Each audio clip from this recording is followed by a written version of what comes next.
Hello and welcome to the RaidzBank podcast. My name is Hoyt. I'm joined here with Poplo. How are you, sir?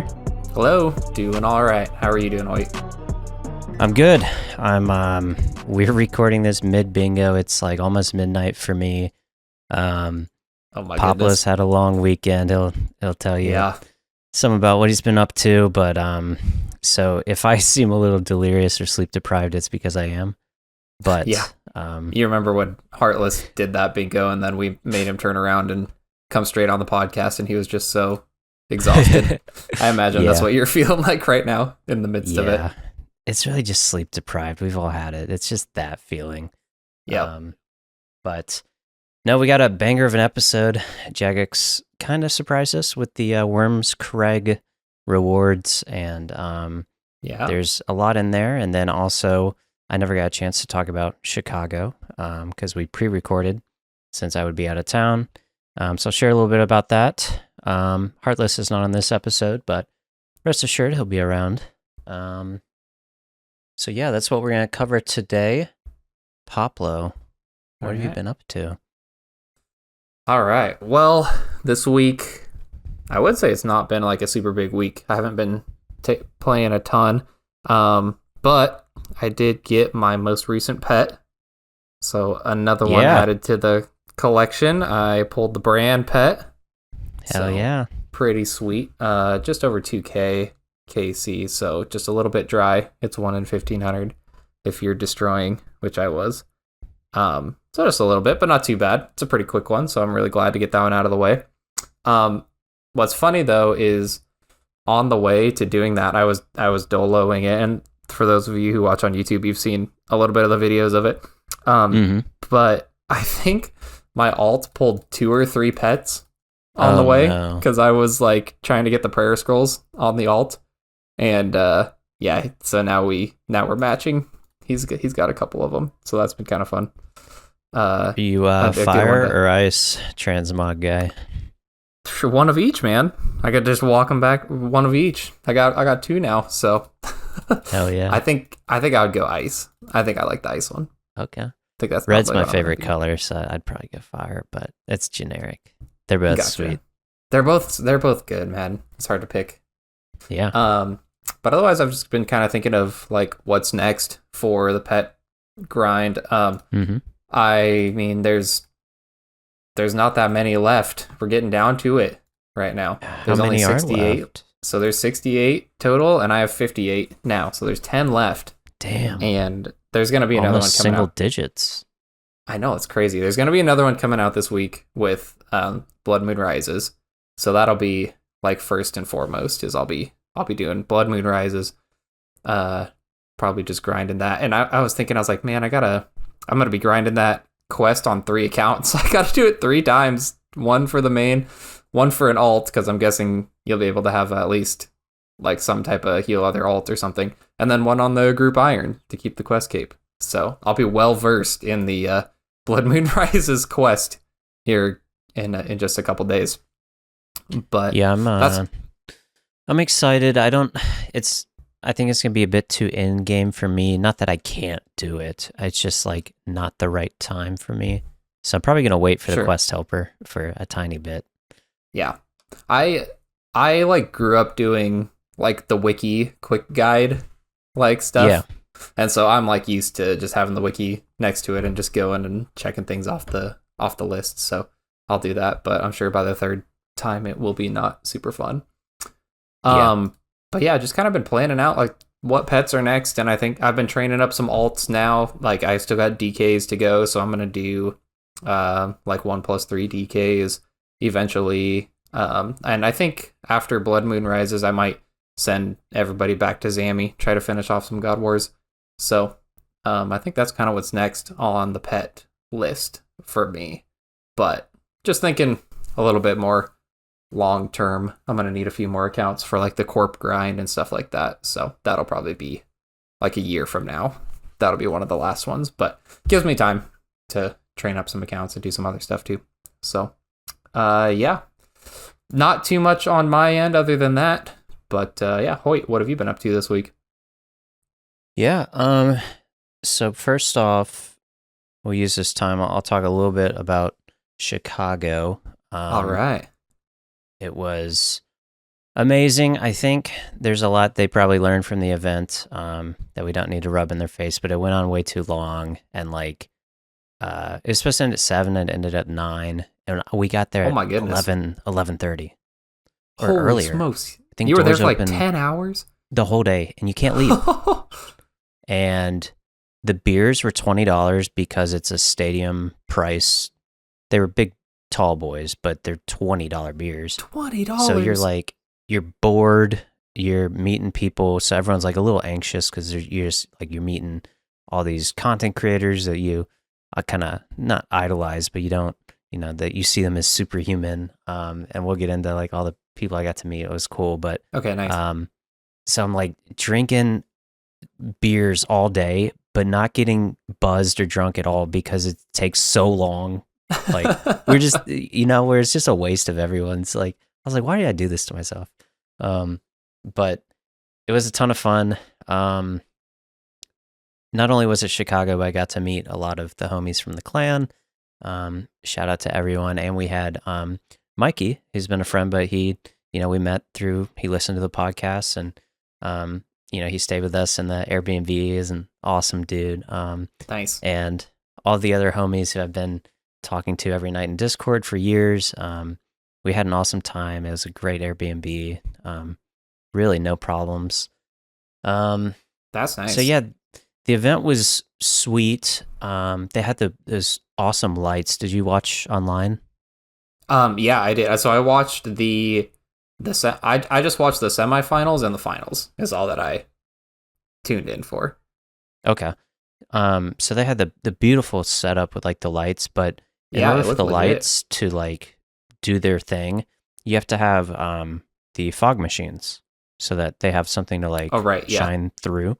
So for 10 hours, you're in this giant room, but it's just filled with this, fake fog. And I had contacts in, a lot of us had contacts in, and they're like getting pretty dry and stuff because you're basically in like a big vape chamber. Oh my gosh. It wasn't that bad, but everyone there, not everyone there, but a lot of people there were also vaping in there because you can't leave. There's nowhere to smoke. So you're just in this room with 4,000 people. There's people like walking around selling beers. You should have been like selling eye drops. Like, yeah. like $20 for a bottle of eye drops. My favorite was there's a huge line in the men's bathroom. Women's bathroom, completely deserted. Oh my! It's like the opposite of every stadium. That is hilarious. Which is great. There is, of course, women there, but we all know what our population skew is for the game. Yeah, that's right. So we know. It was amazing. The event was good. Did they? Yeah. Did they have any issues or anything with how the event went off? Not that I know of. They paid good money, I would imagine, for a company that does esports events to run it. Okay. So it looked pretty really legit. Well done. Yeah. Yeah. A couple of things though. So not only was the time really long, RuneScape PvP is very like intensive to watch as a viewer. You're tracking inventory. The characters look identical most of the time, so you're trying to look at the color under their feet. And then you look at the color under their feet and you're trying to correlate it with the team and the player because they're switching. So it's like you're paying close attention. So you get drained and then, you still have 5 hours left to watch. And the funny thing was it's a really dark room, right? Because you have these screens you have to be able to see. And we all go to sleep to RuneScape videos, right? Just as people addicted to the game, we watch videos. So you're falling asleep because you hear the ice barrage sound, and you hear the hits. It's like soothing you to sleep because it's like your comfort, Yeah, it's like triggering that subconscious. Like, oh, this is bedtime. We're going to sleep right now. Yeah. But then normally, like when you're in the wilderness and you hear the ice barrage, it like snaps you awake. So did you ever have like the? Yeah, I never thought that. Like that's like soothing. A very that noise just like makes every person's like the hair on the back of their neck stand up. Like if they've ever been caught by a freeze or something like that, then it's like I feel like that would be the like that could be my alarm in the morning. It's just someone just ice barrages me out of bed or something. Just wake me up instantly. I get like hot in the face thinking about it. But yeah, in that environment, it was like all the right sound effects. Everyone was getting lulled to sleep, kind of.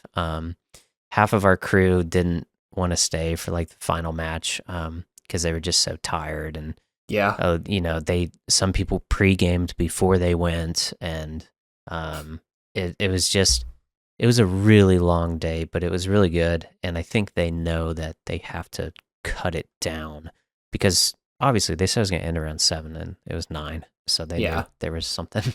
I can't imagine how the contestants felt with that too. Like, especially the people who made it to the finals, I bet they were just absolutely just completely exhausted. Yeah, certainly.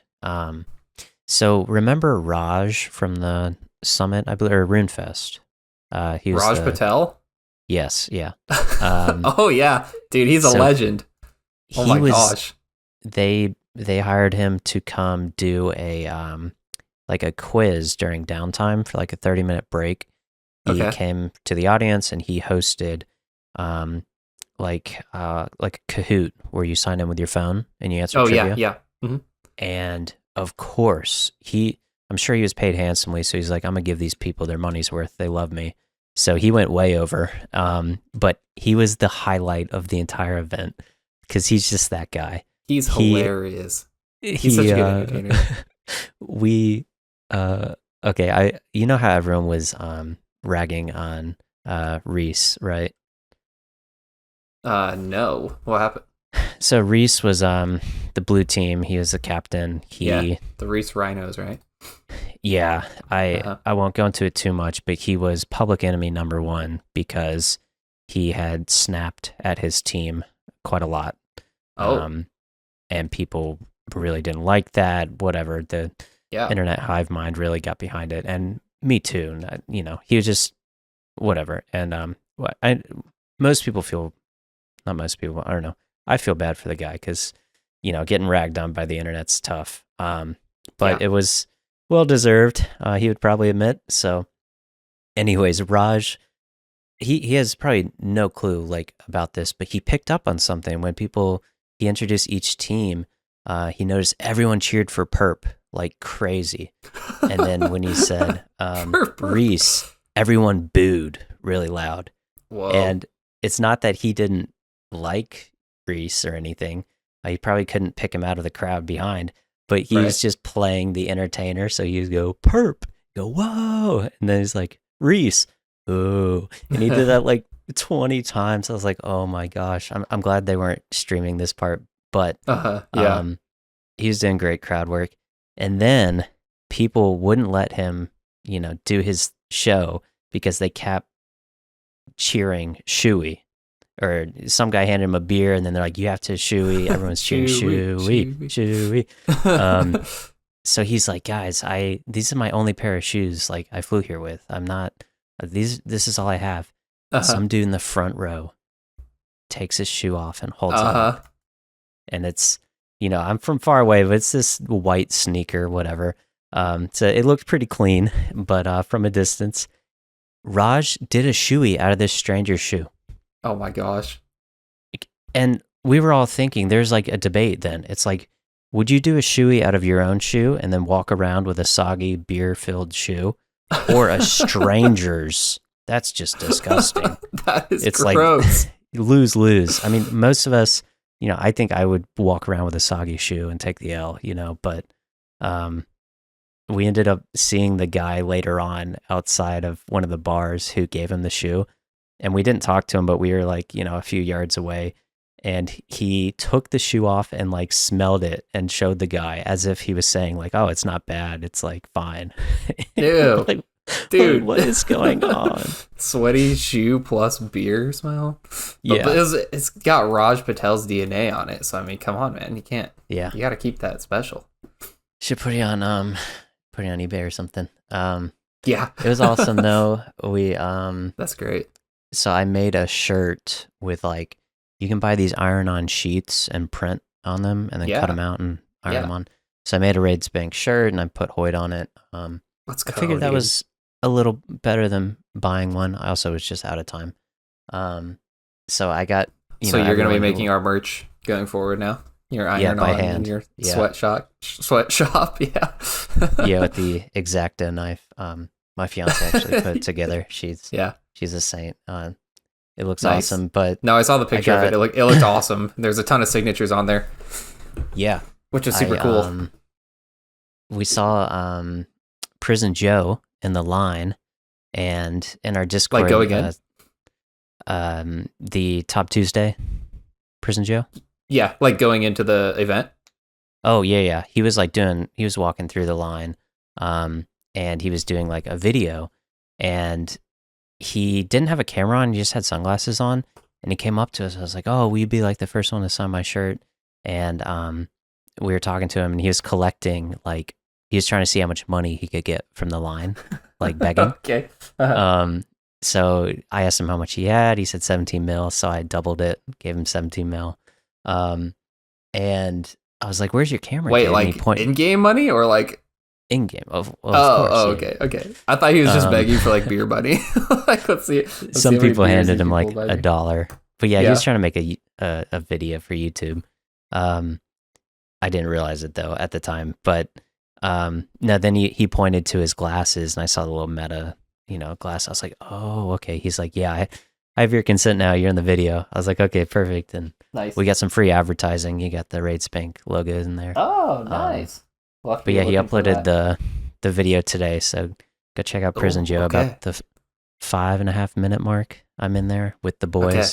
Nice. And then the big part, like who I got to meet very, very briefly, because they were so overwhelmed and they're just normal people. I tried to be like as quick as possible. Some people wanted to tell them their life story and stuff, which I respect, whatever. But watching your stream like cured my cancer. Yeah. We had Prison Joe wrote on it, and then we walk in the event, show him my ticket. V the Victim was out there, he signed it. Nice. And we walk in the event, and I look to the right, and there's this guy walking around with like a gray hoodie, and he looks like, he's kind of trying to stay away from people a little bit, but he has like an escort with him in all black, like security. And the homies were like, "Is that settled? That's settled." And I was like, "Oh my God, what?" Oh, snap. So I went straight to him before anybody saw him, besides my crew. And and I got his signature front and center in the back. That was the biggest flex. Yeah, he was super nice, but I didn't want to bother him because I don't think he, I don't think it's his type of thing that he loves doing, but he was awesome. Yeah. Is he as tall as he looks? Like on screen? Settled? No. No? Oh, no, okay. I think I'm 5'10". I think he was shorter than me. We're the same height. Oh, gotcha. Around there. I thought all RuneScapers were just tall. Like there were a lot. Dude, Eliop's a unit. That dude's, yeah. If I got in a fight, I hope Eliop was there. Get him on he's an IRL PKer. Yeah, he's my 479 crafting guild homie. I always see him. Nice. I got his signature. He was awesome. That's cool. Mod North was there just right when you walk in, like super accessible. Nice. Yeah, shook his hand, got his signature, and wow. And I said, like, "You listen to the podcast, right?" He's like, "Oh yeah." He will now. I'm sure he has plenty of time in his day as CEO or whatever to listen to our podcast. Yeah. I was like, to listen to all the RuneScape podcasts. Like, why don't you write "I love the pod" or something? But no, he's on my shirt. He was great. Nice. And then I'll just ramble off names. We met Framed. Jimmy was there. Eevescape was the most accessible because I feel like his like his content creation, he's always been a big figure, big numbers, big stream, whatever. But I feel like this last year or so, especially being on the Otoblock Warrior team, he just like really hit like a new high level. So he's really like squeezing the sponge while it's full. So he was the most sociable person. Like talked to probably everyone at the event. Just the most awesome dude. Shout out Evie. That's cool. It takes a special kind of guy to be able to just like hang out and talk to chat for like 8 hours while you're trying to one hit Zuck on leagues, and just log out and log back in and update the KC timer. I watched some of those streams. He's just shooting the breeze with his chat. Just every time he logs in, does one hit on Zuck, updates his attempts like tracker on screen, logs out again. Like, yeah, repeat for hours just talking to people. I got 61M who, or Mill, whatever he goes by, but he ended up winning the event. I think he got MVP for like something. Like I think he rookie. won I think best award. rookie or something. Yeah, rookie. Yeah. Dude, he is a beast. Also, I feel he always streams without a shirt on, right? He's either shirtless or like in a tank top. Yeah. It's like thirst trapping or yeah. or Twitch, I was talking to my brother because he watched the finals, and he's like, yeah, I don't know who that 61M guy is, and I was like, oh, you'd probably recognize him if he took his shirt off, because that's how he streams all the time. It's just like it's only the computer monitor light. There's no other light in the room shining on him. It's just him shirtless in a dark room, just PKing. So that guy's he's a beast. And he was super, you can tell he was nervous, which made it more like genuine and like human. I don't know. Like, sure, yeah. He was a cool dude. Nice. And then Soup, we got him to write "I love the P!" exclamation mark. He chose to censor it, which I respect. It's a good meme. You could tell when we asked him to write that. He took a second to think. He's like, "Oh, you got me. Okay, yeah, I'll definitely sign that." That's awesome. Because he probably doesn't like that rubbed in his face all the time. It probably gets old, but that's the legacy that he is forced to live. That's a decision he made so long ago that, yeah, it's awesome. He's got to deal with. And then Alfie, I really like Alfie. Nice. Sardaco. Oh yeah, he was. Yeah, he was like live streaming and stuff. He was awesome. Cool. Dear Lola was sweet. Saw him after at the bar. Perp, got him really quick. See who else I see on here. My favorite. So we're in line because West Ham is there, and the line was short, and I really like West Ham. I was like, yeah, I want to get his signature. And we're waiting, and I look over to my right, and this guy's wearing one of like the player shirts, but something I didn't like was the merch shop sold these player shirts that you could buy. They were orange, and they said Chicago, where the player name would be. So it was really hard to tell from a crowd who was who. And next to me, he's wearing one that's like not orange, it's kind of faded, like a pink reddish. It was Lake.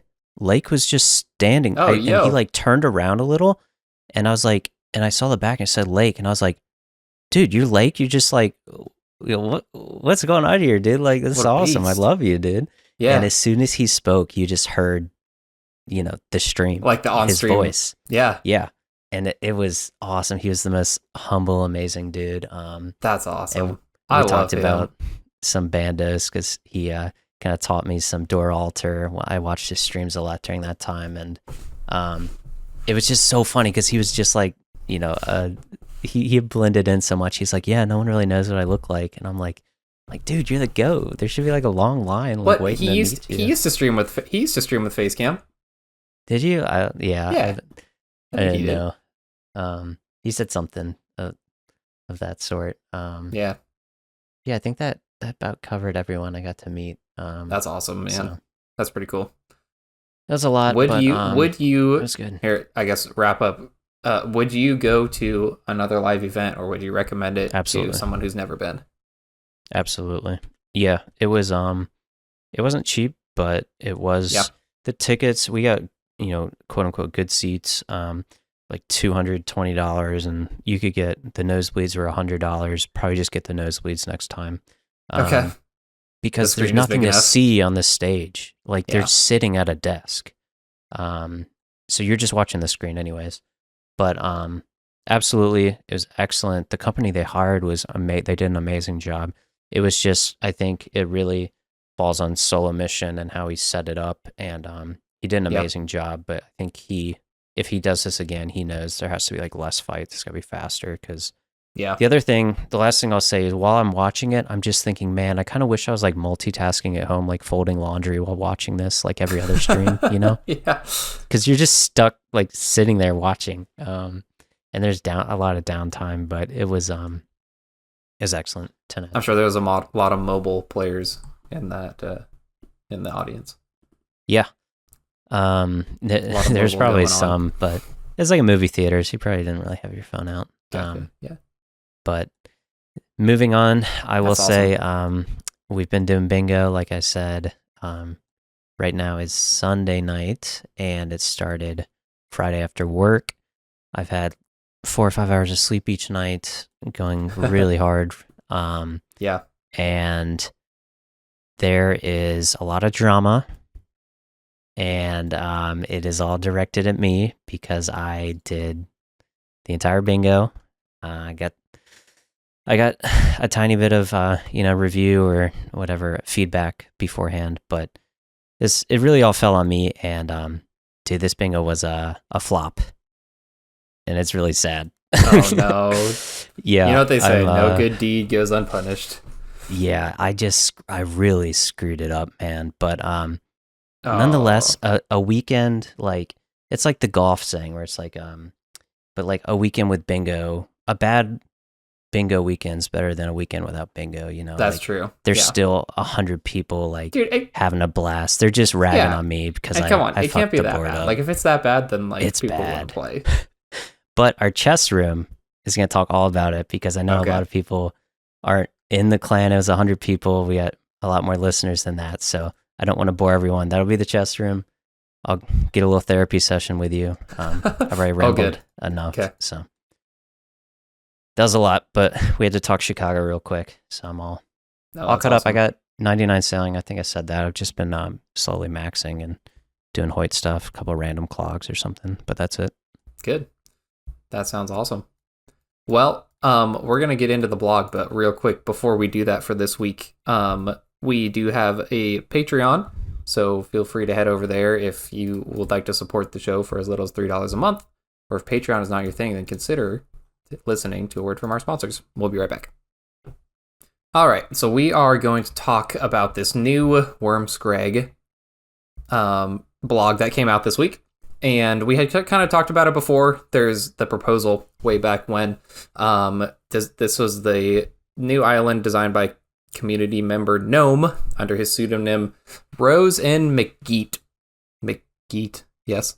And this was the winner of the Player Design Island competition. We covered this when we talked about Mortimer and some of the other stuff, but now he's the new Slayer boss. That was not covered in this blog, but they're talked about all the new rewards that are going to come out and just like kind of what that's actually going to look like in the game. I think this overall looks pretty cool. I'm excited for it to come out mostly. You already know my thoughts on the goat pet, but we'll talk about that later. Yeah, but it looks like you have an out. We'll see. We'll get there. That's right. So I am here to raise support for my cause. He's campaigning. Yeah, I'm campaigning. All of you guys, don't even read it. Just go vote number 2, option number 2. So I think that would be the best way to go. Yeah. So I guess let's just jump right into it. So this is going to be Wyrmscraig. This content is set to launch in late July, which is actually a lot earlier than I was expecting. Yeah. Kind of following. It's a month after Blood Moon Rises. So. Yeah. So Blood Moon Rises is coming out on the 30th. So just in 2 days from a day after this. Yeah. Yeah. And then like a month later is going to be Wyrmscraig. So first off, Wyrmscraig is going to be all the way in the Unquiet Ocean. The Unicat Ocean. The Unicat Ocean. I read that and I was like, oh no. I remember that. I'm sorry I couldn't let that one go on the air. I had to call you out on that one. You shouldn't. I can't believe it got that far in my head. Reading comprehension 99 over here. Well, so there's going to be a quest to unlock this island. I don't remember what the sailing level was going to be, but I think it was right in the 40s or 50s. Something around the Great Conch, maybe. 70? I think maybe? they had it higher? I think they had it at 70 or something around there. Oh, okay. Actually, if I look up, I can find it real quick here because I got it on my alt. I think they said that it's going to be 62. I think is the sailing that you're going to need for this island. So not too bad. Poplo's trying to calculate how little amount of sailing he has to do. Literally, that's what I did. Is I got 62 on the alt and I stopped. I salvaged the whole way. It was actually, well, not the whole way, but it was pretty much the whole way. I did a little bit of the mast trimming back when you could like trim other people's masts to get big XP. Yeah, I did a little bit of that. I did that all the way to whatever 50 for the Great Conch or whatever it is, and then I had to do salvaging for the last part of it. But there's going to be a new quest that comes out. It's called the Fallen from Grace quest. When you complete that quest, you're going to get a basalt amulet, and this is basically just going to teleport you to Wyrmscraig.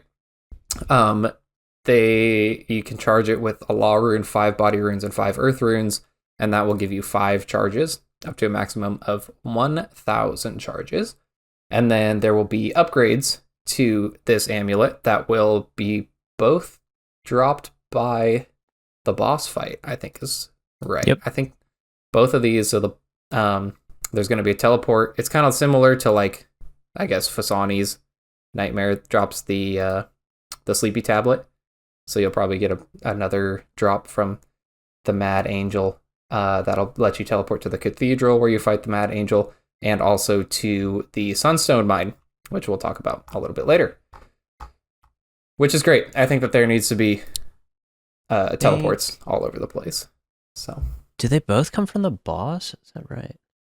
Yeah. So the Mad Angel boss will drop you one that takes you straight to the boss. Yeah. And then separately, another one for the mine. I think yeah. Interesting. Okay. I found that interesting too. I thought you'd have to get it from like doing the actual minigame.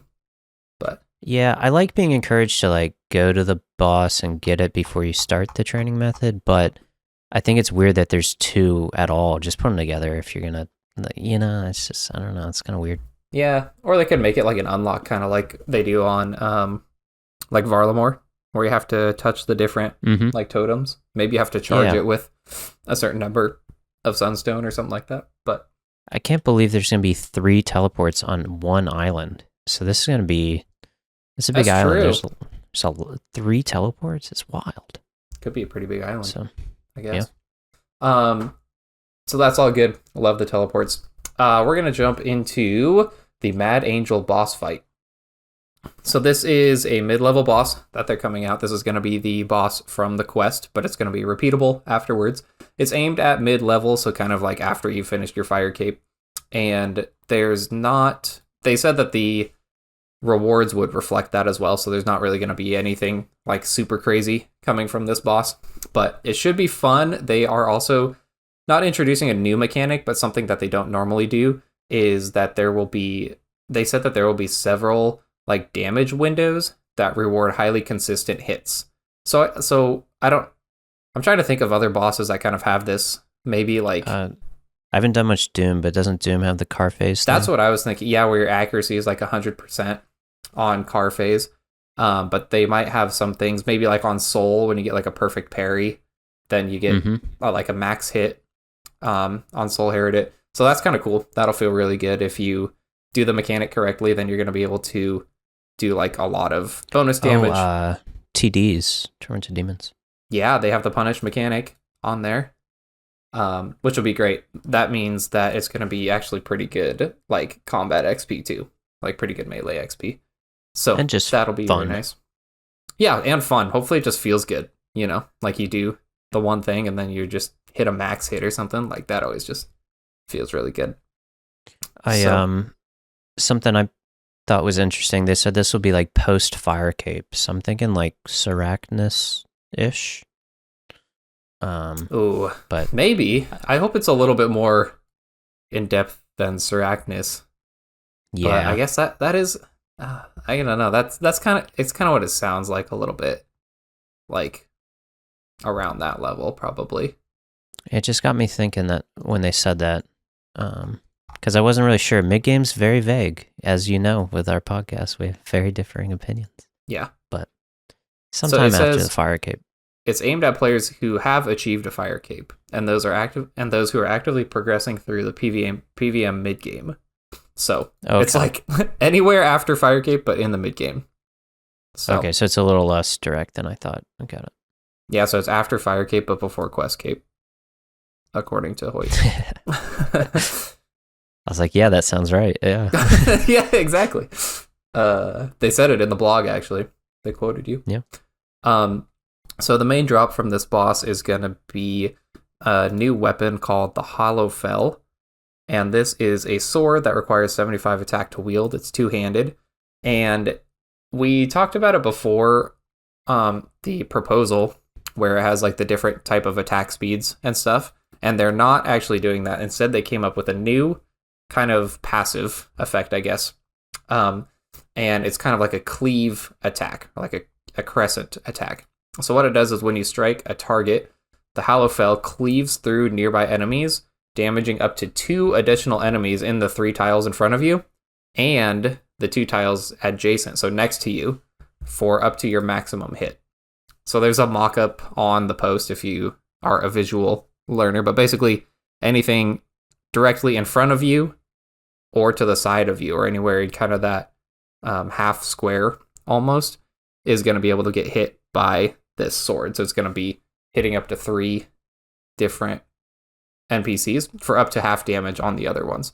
So they said that it should make it like pretty good, like pretty strong when you're hitting multiple targets by quite a bit. The scythe kind of has a similar thing where you can kill like two Nilos in one swing or something. You can hit two up to 3 like 1-by-1 NPCs, but this is going to be like a little bit bigger radius, and it only halves the damage on the first ones instead of the scythe does max damage and then 50% and then 25%. So I think it's going to be pretty cool. I don't know if it's going to have a ton of uses, maybe like Slayer training, like multi-combat Slayer. But yeah, Hoyt, what do you think of this one? I thought something really big that made my eyes open is, I'll read it word for word so there's no discrepancies. When hitting 3 targets, so exactly 3, we expect Hollow Fell to be the strongest melee weapon if you can keep up 3 target cleave consistently. And it says in parentheses, by a significant margin. So doesn't that read like it will be better than Scythe for exactly 3 enemies? I think so, yeah. If you're hitting like 3 enemies with every swing, well, then I guess it's saying specifically mention Nilos, so that makes me think they're testing this in Nilos and they want in-game players to bring it as like a new ham joint where you just have a special weapon for that room or whatever. Like maybe. They did say Nilos, but also it is a 6-tick 2H, so it's pretty slow. So I guess we'll have to see. There might be some very specific times when you use it, but also like in Nilo room, a lot of times you're just like hitting doubles. So you're like scything doubles, which is 5-tick. But I don't know, maybe this will be good when they like stack up at the pillar. Maybe you'll want to swing on them. Yeah, I kind of forgot about the whole 6-tick down. So yeah, I trust their calcs that it's going to be good by a significant margin if they say that it is. I think that just the difficulty is going to be like upkeeping that, hitting 3 NPCs with every swing. And I think I heard like someone talking about, maybe like if you're trying to melee like Necrials or something, like instead of barrage them or like melee them in the, in the catacombs. But then I was also thinking like it would have to prioritize the Necrials over like the death spawns, because otherwise they spawn their little bats, and then that's going to soak up a lot of the damage that you would want to use on the actual Necrials. So I don't know. I'm pretty ignorant to this. Would you possibly use this on nibblers? I guess you can if you have melee, if you have your melee equipment. Because right now you scythe last hit because of it. How's it work? It saves a tick on something about them despawning. Yeah, like that. So that doesn't work on the nibblers, but if you get overkill damage or like extra hit splats, they die the larger monsters die faster. And so like actually people are just using chins on the nibblers mostly. I figure. I was just thinking, when do you see 3 1-tile things that you want to kill quickly? I know, that's what I'm trying to think. It doesn't happen super often, but I will say, like, baby irons, it's like there's a point where you're really broke and you might just need combat stats in general to round your account out. So I could totally see, like, I'm going to bring this for a little bit of Dust Devil, see how it does. Yeah. I think Slayer is probably going to be the most useful. They're the most use for this thing, if I had to guess. It's just, maybe you just like drink a goading potion or something and you go and hit Dagonoths or Dust Devils or something. And it's just pretty good Slayer XP if you're trading melee. So that is the new weapon that's going to be dropped. I hope that someone comes up with a place for it. Otherwise, it's just going to be kind of dead content if you can't actually do it in, you can draw up whatever numbers you want, but if you can't actually do this in, like, if you can't actually execute this in the game, then it's going to make it not super valuable. Yeah, I don't envy them. I mean, we just had the Bell's Folly. I'm a bit out of touch with the early game metas, so I know it's not terrible at all, but the big problem with that is, getting it early on is less of a deal. But hopefully they don't make this one in, what was it, 256 or something, whatever. It's not a Slayer task. Yeah. They did really nerf that. I think it's like 1 in 675 or something now. So, yeah, it's really low now. So yeah, I think they realized the error of their ways. What's your? I'll tell you my best case scenario for it, and we'll see what yours is. I would love to just see a new niche weapon for maybe last hitting, kind of like where the ham joint was a cool item to have. You didn't need it, but it was kind of really useful in some things. Maybe, think about this. Maybe you're material skipping and you can kill a bunch of chickens really quick, for your zombie task. Just, I would love to see like a really good to have, but no one's gonna be like, well, I guess people will main hand this with Slayer. I don't know. Those are my thoughts. That's what I think. I think it's gonna. I see it fitting like you just unlocked Abbey Demons. You just got your whip in your Slayer grind. Now you're starting to get like a couple. You're starting to train Slayer a little bit more. I think this is probably gonna be like your best melee main hand weapon, other than just like a whip or something that you're using for melee. If you don't. If you're not bursting or barraging tasks, then I think that this is probably just going to be your best Slayer weapon for mid-game Slayer training.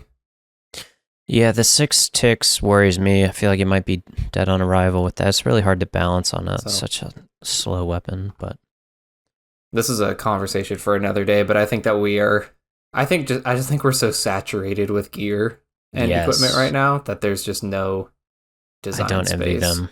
So well, they keep trying to cram stuff in the middle. That's the hardest place to add things.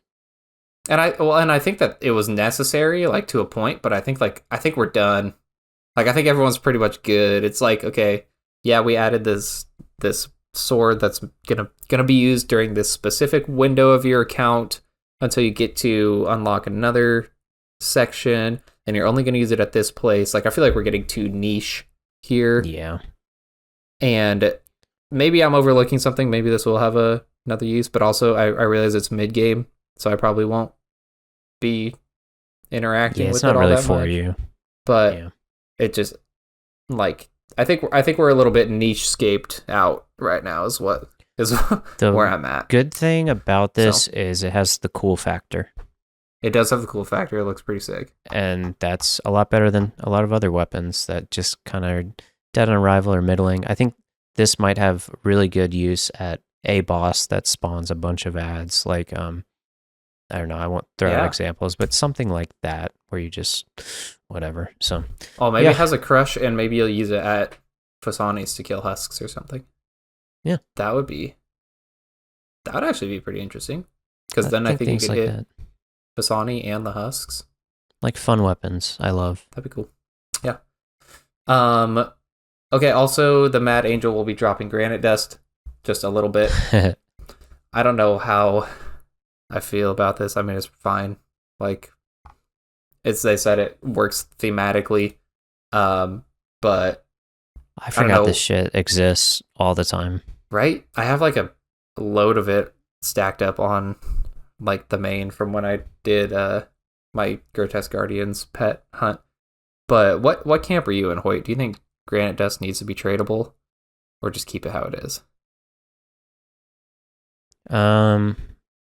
Just off the rip, I'd say keep it how it is, but it's dead content. I don't like it tradable because it just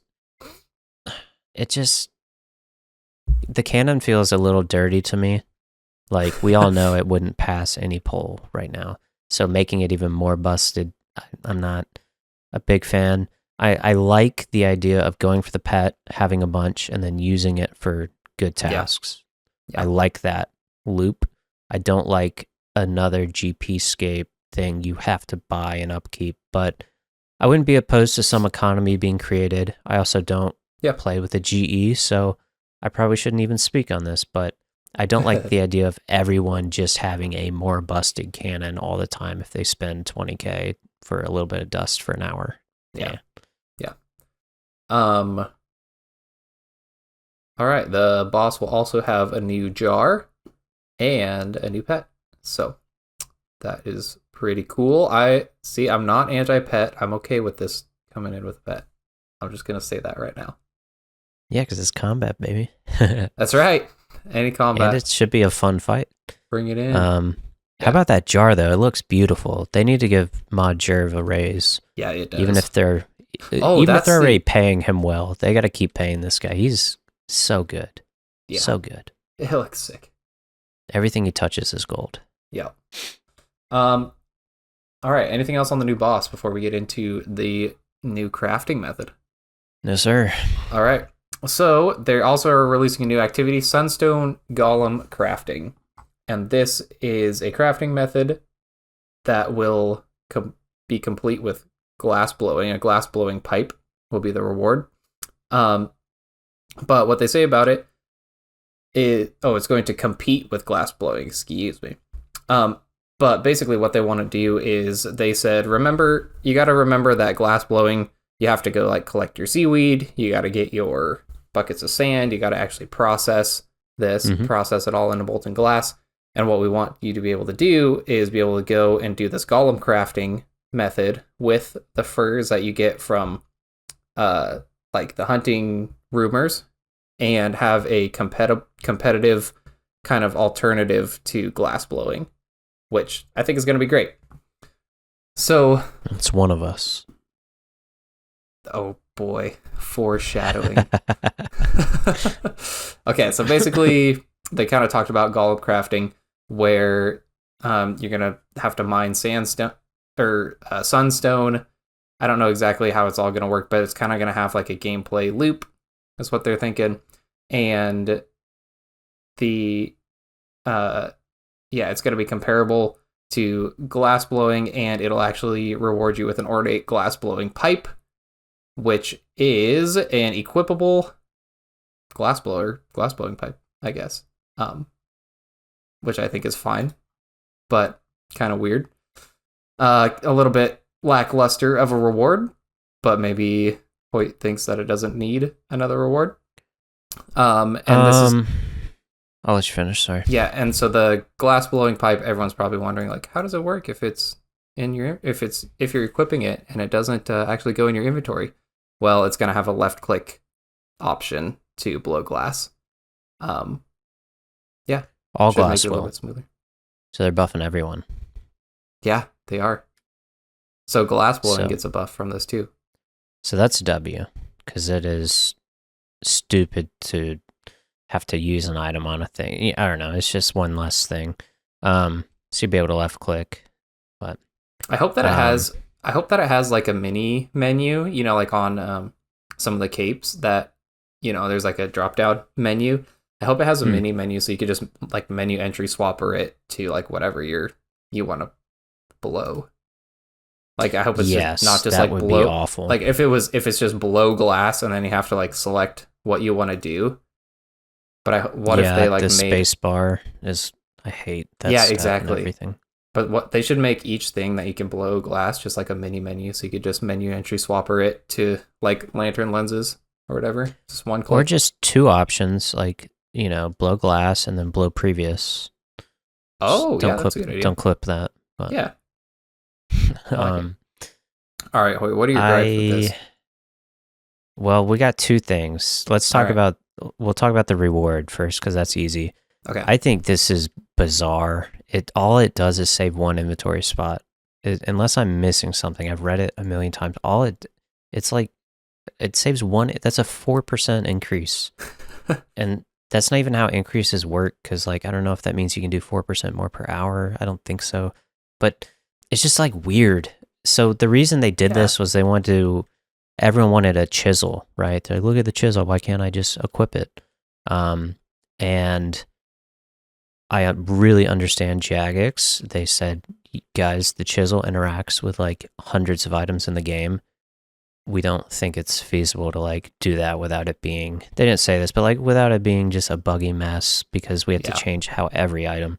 So I understand, but just, I'm okay with this. I think it's fine. I just think it's a nothing burger. There's just nothing here. My biggest gripe is this is a huge nerf to the cursed banana, because you can hold the cursed banana and then walk and blow glass, and it looks absolutely hilarious. I don't think I've seen that. That's good. We've got a good buddy that has done that on many a Tob sessions when we're standing at the bank. You're like kind of like awesome. Your legs are spread apart and you're kind of squatting, and then you're like blowing glass as you're walking. Looks hilarious. That was great. Yeah. All right, you ready for my golem takes? So lay it on us. I think we should compare this to the most recent scaling method minigame, which is Veil Totems. And I think universally everyone likes Veil Totems. I only had an issue with the XP rates, but it's fletching. Yeah, they were a little too high. Yeah, it's fletching. We can whatever. So I think it'll be similar to Veil Totems, where there's a loop. They said you're going to be running around the island. That's why you are getting this teleport, just like you have the Pendant of 8s or 80s or whatever, and you can kind of skip to get closer to the next Veil Totem. So I think it's going to be similar to that. So I think it's going to be a good method. I think it should be 10% worse than glass blowing. I don't like it being equal to or greater than. That's my only gripe. I think I say this a lot, but Guardians of the Rift, people do because it's fun. It makes the content fun on a skill they hate, but you can still go do lava and get much more XP. You can go do Dayalt, get, and ZMI, get much more XP, but the reward is the game itself. And I think that they should, and time flies by when you're having fun versus 1 hour of doing aerial fishing feels like 10, I get it. So let people be more efficient, interact with the game world, and get a little more XP an hour doing the OG method. Let this be the fun method that, people just enjoy their time. Even if they lose an hour over the whole grind, they're going to do it. I like that balance. But that's my only complaint. I think this has something similar where, maybe the normal rates, should be just a little bit, should be less than glass blowing. This says that during the intended gameplay loop, you can expect XP rates that are broadly comparable to glass blowing. But I think that maybe I took that to mean that also includes like some of the time that it takes to gather the seaweed and the sand and stuff. So I think that it's probably going to be a little bit less than glass blowing. But then it is one of those things where you can go get the furs for the value added, and then it says you'll be able to get higher crafting XP rates than glass blowing. So I think it follows a similar pattern where like you're gonna want to go do hunter rumors and you're gonna want to go get like all your furs and stuff like that before you like go do this, kind of in the same way as you were saying go get day alt or whatever before you actually go do your rune crafting and stuff when you have time. And then you'll spend less time like doing this activity. But I think if it doesn't like cost anything, if you're just kind of mining things and running the route, then I don't like. I think that it should be less than, consuming molten glass to do glass blowing. And it's like if they make instant gratification too, whereas glass blowing is very long term. You're using multiple skills, you're planning, you're tracking. I'm not saying you're thinking about it all the time, but you have to run calcs and you have to, how much giant seaweed do I need? How many buckets of sand? How am I going to get the sand? Whereas this is just like show up, do the cool method, get the same XP, run the route. Yeah. I'm not against it. I just want the people who want to do the more long, meticulous method to be rewarded for that. That's my only take. Yeah, I don't know. I don't think that they might agree. There's not quite enough here for me to like say one way or the other. But you're on edge about it. Like, yeah. I'm a little worried. Yeah, I can see that. I also like, man, I know, like, I know the struggle, but also like it's 2026 and like farming seaweed and getting molten glass. It's very like, old sucks. school. Yeah. Yeah. Like it's not that fun. At least like you don't have to, at least they added the sandstone grinder so you don't have to like do charter ships for it now anymore, which is just awful. Oh yeah. But, I never had to do that, thankfully. Yeah. That's the old school way. But I mean, if they make it something like, also if they make it something similar to like Zaya rune crafting, where it's just like super chill, then it does not need to reward like high levels of XP, especially for skill like crafting. Like it's just so important, especially to like the Iron Man grind. Yeah, all your Zenites, big deal. That people will do a much more chill method for much longer, even with like lower XP rates.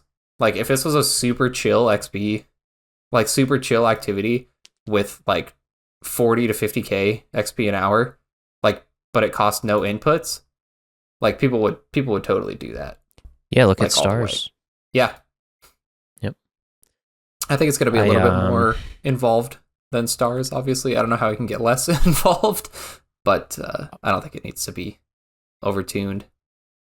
I'll say the quiet part out loud for me. I think I like to protect the more masochistic hard grinds, because I think they kind of tamper you to playing this game if you're ever going to do the really long like mega rare grinds and stuff. You should feel that kind of pain. I mean, I'm really being honest here, you know, but and if you want to play the fun whatever method, that's totally cool. You're probably wise for doing that, but it will take you a little bit longer, and that's all. And most people say, yeah, no problem. I'd rather spend another 2 hours having fun than do that crap. Yeah, so perfect. Totally. Good deal. I hope that it just falls on the spectrum of input to like no input, a little bit more chill. Maybe not as much XP an hour, but still decent. Yeah. I think that this could really be like a new meta too, of like I think it will do like a bunch of hunter, like that's already like hunter rumors are already super strong just for supplies and stuff like that. Get a bunch of skins and then go train crafting till all of that's gone, and then maybe you'll be like high enough level to boost. Like if you went all the way to 99 hunter or something, maybe you'd be high enough level to finish the crafting grind or be able to boost for your Zenites after that. And I think that would be a pretty good fit for this activity, in my opinion. Yeah. I think it will be good content. I'm just a little worried as usual. So. Yeah. I think I'm more on your camp, but maybe a little more progressive. I like to be a little more progressive. All right. On the flip side, we go from good activity to bad activity. Goat hunting. So goat hunting is designed to be high intensity activity. Yippee! Aimed at players with 60 to 80 hunter. And they say, as with golem crafting, the primary focus of this activity is experience rather than unique rewards. No kidding. So basically, you're just prodding or telegrabbing, I guess, goats into a pit, and then they fall in there, and it's all full of spikes, and your pit can fill up with goats, and then you can like process them, which is kind of messed up. But yeah, it is. You'll get goat horns and goat fur, which can be used during sandstone golem crafting. So I guess it's kind of linking those two activities a little bit. Goat fur won't be the highest quality fur for the golem crafting XP, but maybe like when you run out of the high stuff, you'll use these or whatever. And also we have to talk about it. They're going to have a pet, or they're talking about having a pet, Mr. McRoot, which I think is super cute. I think he looks great, and it'll be a great pet to follow you around in the game. But I don't know. They took into consideration, they said that we'd like to put a decision into your hands because they don't feel that the transmog like currently would fit on any existing pets too naturally. And so then if they decided to go that route, the players who would obtain the transmog wouldn't be able to use it until they like actually get the pet, which can make it almost feel a little bit worse. But I don't know. They did that with like do you remember when the Muspa came out and everyone was getting like the charged ice? What is that? Yeah, the clip of Will. Charged ice? What is that? So like everybody got that transmog and everybody still has it in their bank unless you've got the Muspa pet. So I don't think it's too big of a deal to get that. But you'll be able to vote on only two options, whether it's a transmog for another pet or whether it's not offered. There's no third option, so don't even go look for it. He's lying. Spreading some misinformation. But you could also vote for it to be an individual pet. Hoyt, I think that this is pretty much going to be dead content right off the rip. But what do you think about this? So when I was doing my research before the show, I guess I didn't think about it too much, but now that like I'm listening to you say it, Hunter is so bloated. Yeah. It's so bloated. That's a lot. Before Hunter Rumors came out, I remember filling out a poll, and it was one of the longer ones, and there was like a fill in the blank or something, and I was looking at my stat sheet being selfish of like, what should they improve? I remember like I said a few skills, and one of them was Hunter. I was like, Hunter's bad. Like I did Maniacal Monkeys to 99 because it was AFK, and I could do it while I did homework or whatever. Mm-hmm. All of a sudden we got Hunter Rumors, which also introduced all the new Hunter methods on Varlamore. Yeah.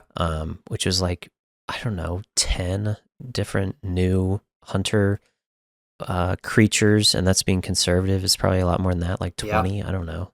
And then with sailing, we got the crabs, and I've talked to you about the crabs. Yeah. Amazing method, but dead content unless you're trying to do herblore and you do it for an hour or two, and you're done for a long time. So I think about the crabs when I read this, because it's like, even if the method's really good, if it's not the best XP, people are going to do chins. And if it's not like AFK, like people are going to do rumors because it's fun. So I'm like, what? I think this might be up my alley though. If it's like, I don't like black chins because I hate getting interrupted with PKers, and I like to chill and vibe. I don't like the risk that much when I skill. So, but if the XP is not good enough, I'll just do rumors because I want the pet. And I think it's too much. This island, I don't know. I don't think it needs this. So I think it's just like another thing. It's just a little confusing. Another thing to fill space. I think it'll be dead, but I don't know. Like, I think rumors were enough, and they just kept going. So I don't know. I think they also have to make it like actually enjoyable, because if it's anything like Deadfall traps right now, it is so annoying to like make your trap and then jump over it, and then they walk It's around terrible. it, or they jump over it, and then you can't use that one again. Like it's already annoying, and so I think that just like, they said that you'll be able to, I think, either like prod them or like telegrab them over the pit or something, and it just has to like feel good to actually do it too, because that's just gonna make it even if it worse. Will people do it if it's not the best XP? Because chins feel good. Yeah, well, and they're actually useful. Like you can use those at Kree. Like when you go to God Wars and stuff, you're gonna want like red chins at least. Probably when you go for like your Missouri upgrade and pieces, fortification pieces. So like, would you actually choose to do goat hunting over something else just to get like some mid furs and goat horns? Which it's weird, but it could be okay. I don't know. I think it's going to be dead on arrival. I think this is also part of the problem that I think I have, is the only people that are actually going to be doing this content are the pet hunters. Like if it actually comes out with a pet, it's like nobody else is going to be doing this except for the max mains who have to be there for the pet. Like, man, let me go do other things. Let me go kill the new boss, and let me go kill the Maggot King, and let me go do other things. I don't want to be stuck here hunting goats. Like, please, I beg of you.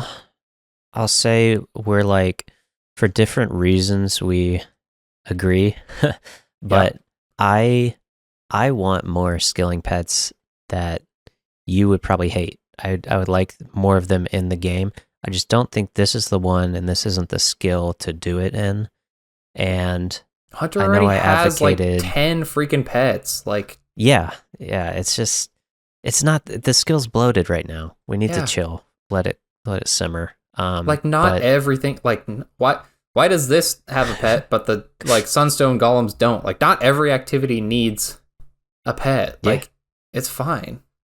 It's okay to introduce something without a pet. Like, not that they're not cool and that they should like shy away from that, because like I'm obviously not saying to never release new pets, but like at least put it on stuff that people enjoy doing. I don't know. That's what I think. Yeah.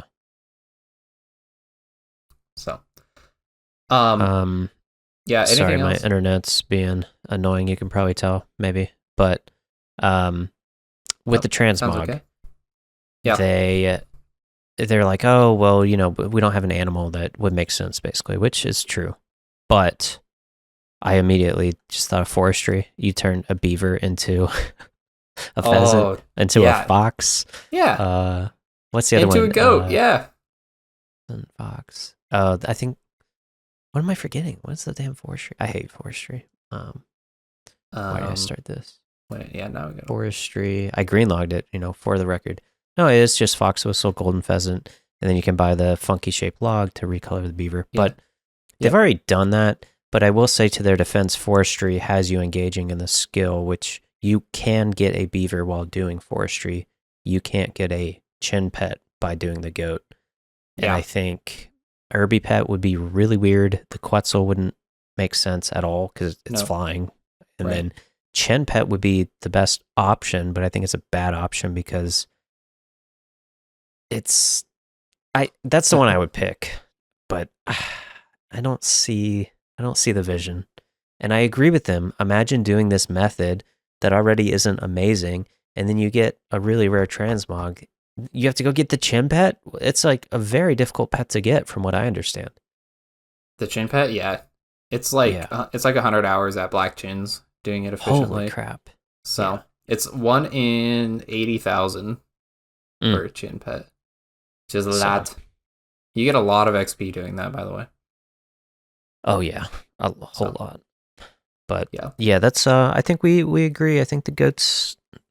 I wouldn't be mad if they just saved it for another day. Yeah, I just don't think that. I don't think that like many people just in general are going to be doing this activity. Yeah. So, anyways, I think that poll is open in game right now, maybe possibly. So go ahead and go vote on those in game. They said that they're still working on balancing. I don't think it's open yet, but it probably will be like this Tuesday or Wednesday. Probably a day this or two week. After this. I could be wrong. Okay, this week, the poll is not open yet, correct. But maybe it will be pretty soon here. They're still working on balancing the new Slayer Master Mortimer, so they're going to send out another blog later to discuss him. He deserves his own. Yeah, he does. He's pretty cool. I think most people are pretty much on board with kind of what they're talking about with him. I think that they're just going to release a little bit more information about how his stuff is going to work. Dude, this is like a whole expansion on one little island. So even more reason. Let's scrap the goat, man. I'm sorry. Hashtag scrap the goat. This is like Varlamore Part 4, but like somewhere else. Yeah. It kind of seems. Lot. Yeah. So anyways, that's going to be pretty cool. Coming out late July. I think that's mostly what we got on this blog. So, Hoyt, you got anything else to cover on Wyrmscraig? No, I think I made my final statement just now. I think they're cooking on everything, but I do just feel like it's a lot. I am very much a bit of a purist and traditionalist, even though I started playing in like 2019, but this is kind of becoming a game that I'm not going to say it's unrecognizable, but everything is new, which is part of life. So come to terms with that. And I think they're cooking here. I think it would be wise for them to do one less thing, like 3 teleports on one island, a Slayer Master, crafting method, hunting method. I think the PVM boss is great. I think I'm excited. It's a lot. So yeah, it's a lot. But I feel like they're kind of also, just as I guess my last statement is, they're kind of going down the route of like the old age versus the new age skilling methods. And it's like, you can see that with like Herblore, with the new mixology minigame coming out. Obviously like Giant's Foundry for smithing. It seems like most things are kind of getting like Stardust for mining. Most skills are kind of getting like an updated kind of method to them, where you can either do the old way that is often like faster and a little bit more, what was the word they used, Hoyt? Masochistic. Yes, masochistic. Or you can do these new methods that are maybe a little bit better over time, or if you do them like in a certain order, but they might be like slower and a little bit less like intensive, so people can, just do them a little bit more in their downtime. And I don't know where this golem crafting one is going to fit, unless you have the furs for it, which is then like you've already put in the time and kind of done some of the groundwork, which I feel like is a little bit similar to putting in the time and doing your seaweed runs to do glass blowing. So hopefully it kind of fits somewhere around there with like kind of like what we're both talking about. Hopefully they can kind of balance it okay, but this is just a little bit more of the direction that they've been going in recently. This is the new method, and time to wake up, Grandpa. It's 2026. So yeah. I did think it was funny. I caught myself. We've been complaining like all we get are, not me, but the community's been complaining, all we get are temporary game modes. We haven't gotten anything since sailing release, yada yada yada. We got a cow pet, cow boss, boo-hoo. And then they release a bunch on an island. We're like, whoa, too much content. Way too much. Slow down. But those are different people. I'm not one begging for more content because I'm very completionist, and it gives me a little bit of anxiety of more things I need to do or want to do. And like, again, it's like a treadmill. It's like more in front of me. It's healthy for the game, but I'm just sharing my emotional human response to things. So I have a lot of faith in them, which is hard to say. So I think they'll be cooking, but it's a lot. Whenever there's a lot of things, there's a little bit of anxiety with it. So yep. I think I'm really excited for like, I don't really feel that way about Blood Moon Rises. I think like go for it. Everything that's coming out this week, I'm super excited for. Yeah, we didn't even talk about that in the scheme of things, like this being a lot. This is a month after Blood Moon Rises, which is an expansion. It's also huge. A lot. Yeah. Yeah. Which is also going to be a ton. I don't quite feel the same, just like, oh, why are you doing that with Blood Moon Rises that I do? Because it's in-game. it feels more like progression of the game, whereas the bring in the new best of Wyrmscraig, slots, man. Like keep them coming. You know, the power creep Poplo coming. Like I said, dude, we're just from Poplo comes. We're just so saturated right now that the only way to expand is up. The only way to build is up right now. But when they cram stuff in the middle, with mid-game stuff, it just gets murky sometimes, and it's a lot harder. They'd probably agree. So, and less exciting, just more like, oh, I wonder if all my hours are going to be devalued, and I don't want to open up that can of worms of devaluement and if it matters and stuff. But yeah, I think overall, we covered it well. Overall, parts of it we're pretty excited for. Yes. So, yeah, we'll see how it shapes up here in end of July. And the aesthetics are dope. I love that. Yeah, it looks sick. The art team is just killing awesome. it, dude. Yeah. They're so good. And the theme, it's not like Toontown-y, you know, as people say. It's very rooted and cool and dark and badass. Yes. No, I think it all looks great. Let's see. Hoyt, you got anything else on Wyrmscraig before we head over to the chest room? No, sir. All right. Time to live out Hoyt's trauma. We'll be right back. Yeah.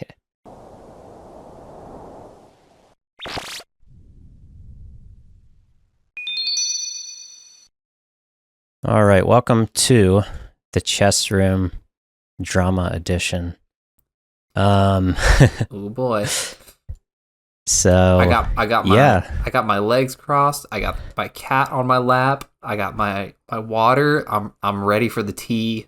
Wait, I'm sitting here. You're gonna have to send me your therapist rates after. I'll have to mail you a check. Okay. I don't know if you can afford me. Unlicensed. You get whatever advice you get.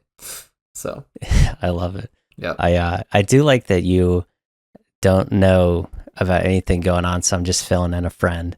Being recorded for thousands maybe. But hundreds of thousands according to our most recent Spotify millions, update. Some say, allegedly. We just hit 100,000 plays on Spotify. Thank you all, you guys. Yeah. Thank you guys. All right, so bingo. I've made a handful of them. I want to say this is either my fourth or fifth. So we'll round down as RuneScape does. So that's my fourth bingo. This is the first the first one I did myself. Now I'll put an asterisk because I did show it to people weeks in advance, but as most things go, you know, a faithful few, you know, took a good read of it and gave me some quick feedback. Some people I asked for feedback a bit too late, where it was kind of hard to adjust things, and I'm like, nah, you know, we'll send it. Long story short, this is the first one that was like a real flop. Now it's successful in the sense that it's our largest bingo yet.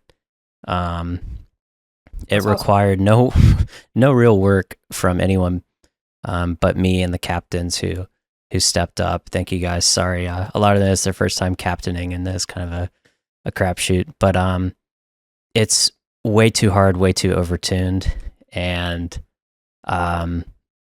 it's so usually bingo we did 5x5s, and then we're like, this is getting old. The tiles are just moving because there's only so many bosses in the game, and there's only so many drops that are reasonable. When you divide them by 15 people, you know, it ends up being the same tiles every time. So we started doing gimmicks, and gimmicks are really fun. They're challenging to balance and stuff, but they've worked out.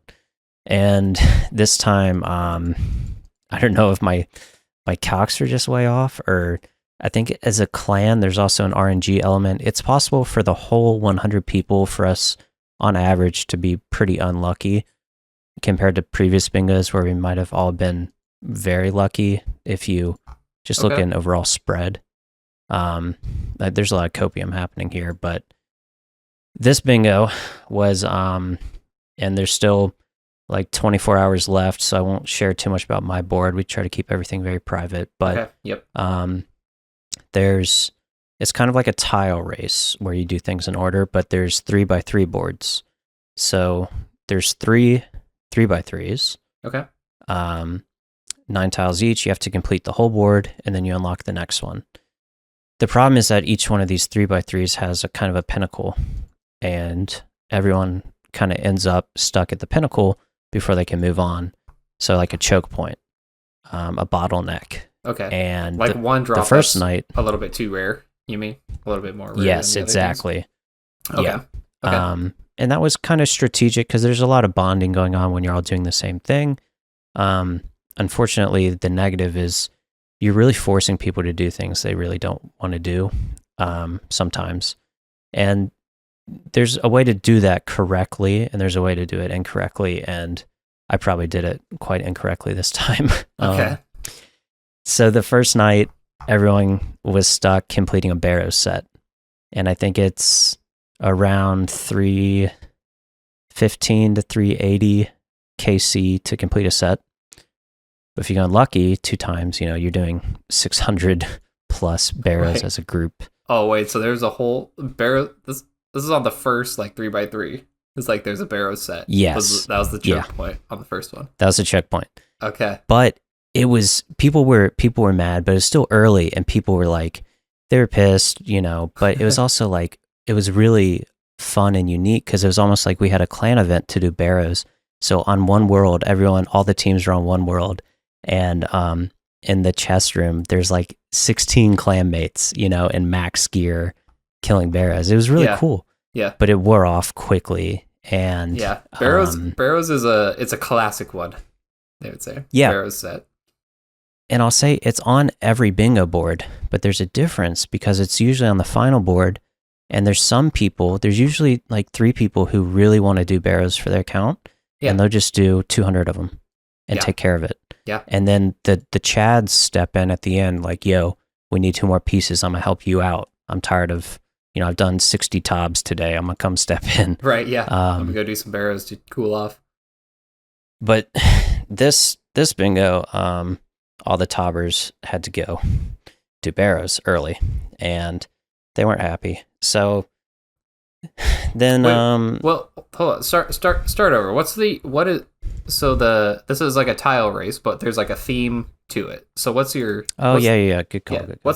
What's the theme here that you're completing boards at? So it's... I think the theme was great. I think the theme's a great idea. Yeah. Yeah. It's by release, old bosses to new. What I did was I just went on the wiki. I clicked on each boss. I wrote down the release date because AI was really unreliable with RuneScape stuff. Yeah. Definitely. And then I sorted old to new, and then I grabbed, 9, and then I sprinkled in some skilling tiles and collection logs that people also really hated. Oh no, skilling tiles? The first board. I mean, not like XP or anything, but okay. Some skill methods are in there. Pharaoh's Scepter's on the first board. That's not a boss. Another classic one. Another classic, yeah. All of these tiles have been on previous boards. But the way in which I did it, I couldn't have seen when I was doing it, but I did it in a very mean way on accident, I think. It's a very complex thing, and you're dealing with humans who are very complex, and game design is really hard. So I've gotten a big lesson in game design because I'm designing a game here. It has to be fair, fun, balanced, challenging. Sure. So anyways, the first board's KBD, KQ, Barrows, the old stuff, 2002 to 2006. Oh, yeah. And then you have another 3x3, and that's God Wars and Wilderness bosses. And this one, I actually don't think it was a big problem. People were upset that we had Wilderness boss content on the weekend. Oh, yeah. Probably not a great idea. People love to do that just on the weeknights, just throughout the... Yeah. How long does this bingo run? So this bingo is only 3.5 days. Okay. So that was a big problem. I think this board was great if this was 1 to 2 week bingo. Okay. But it wasn't. Okay. So I'm we're really up a creek without a paddle. So yeah, we got the second board is God Wars, Wilderness. The God Wars tiles were actually pretty easy.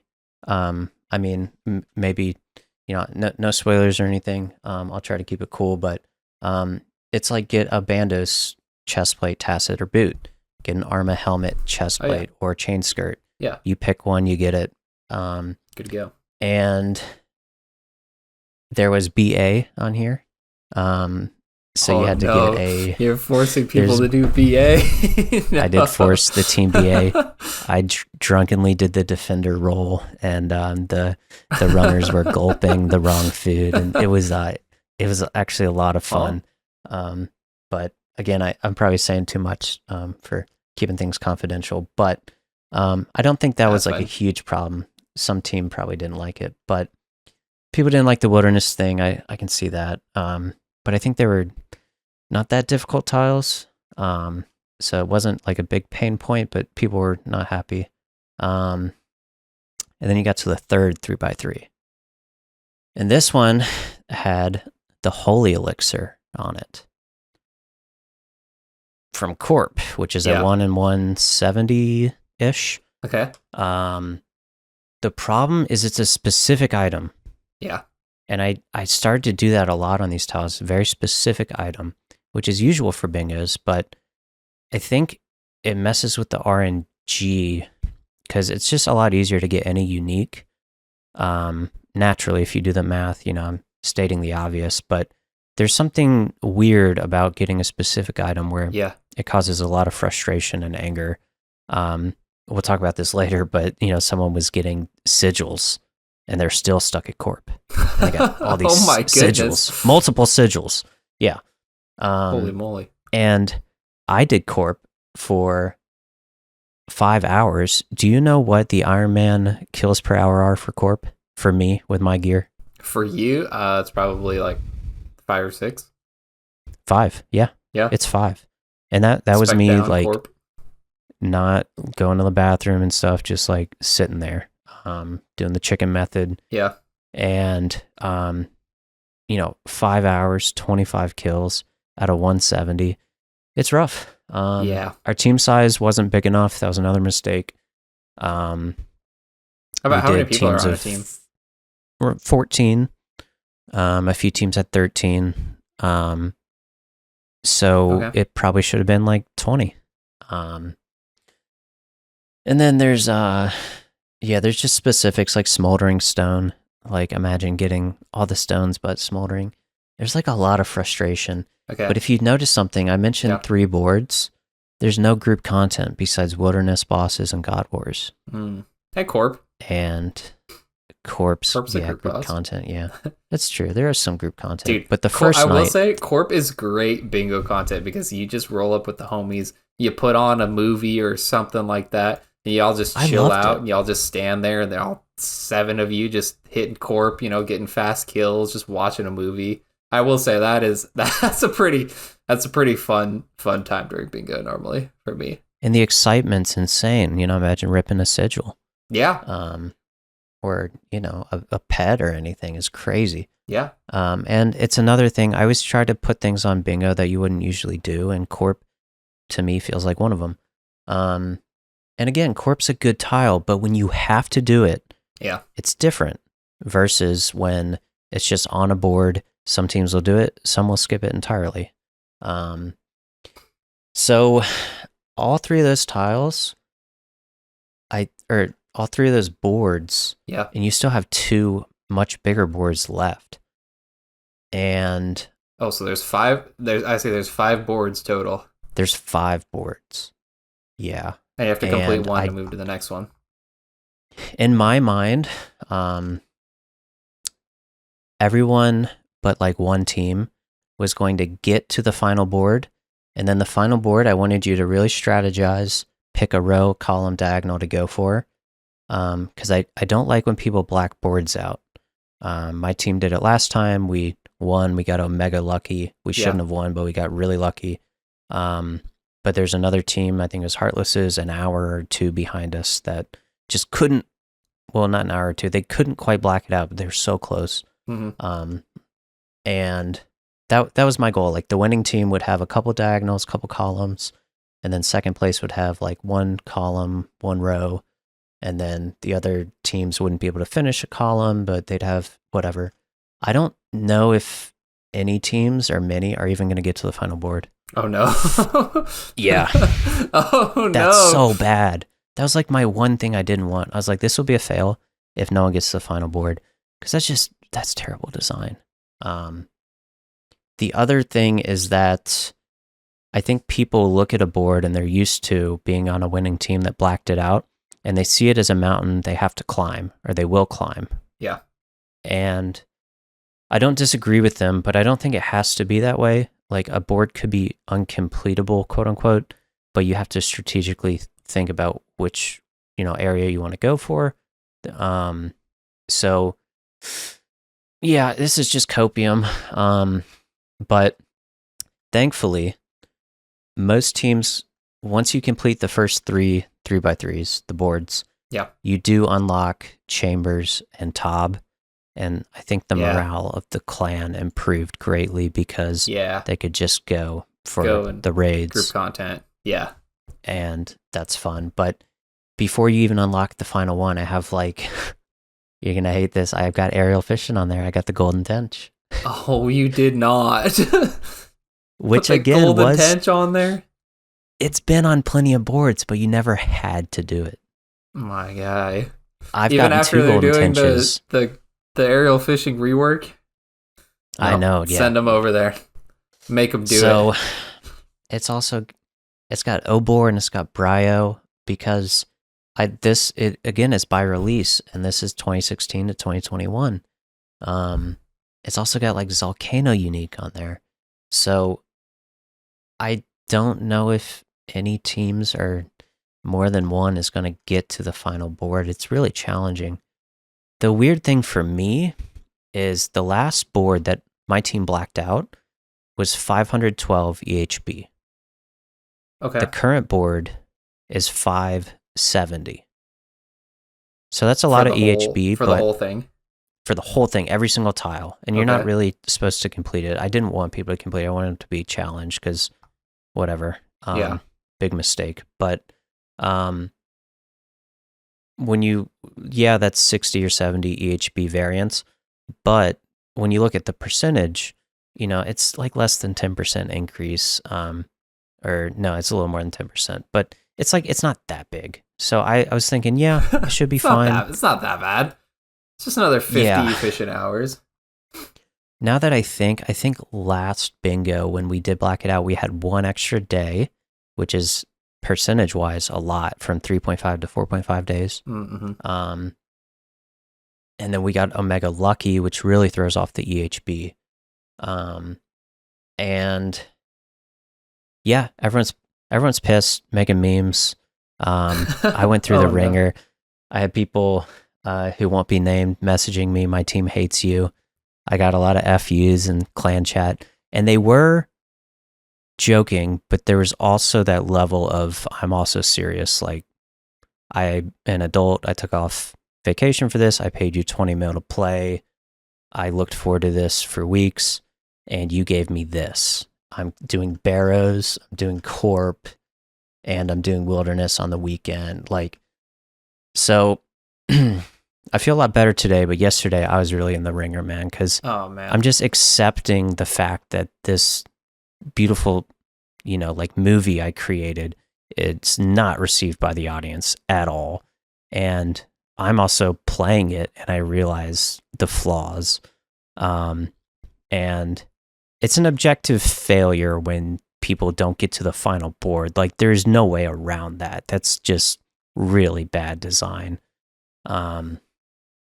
So yeah, that was a lot of dumping information. I could talk about it for hours, but what? That's the situation. But the good thing is the Discord's filled right now with people having, maybe they're having a good time because they're making fun of me, and I think that's great.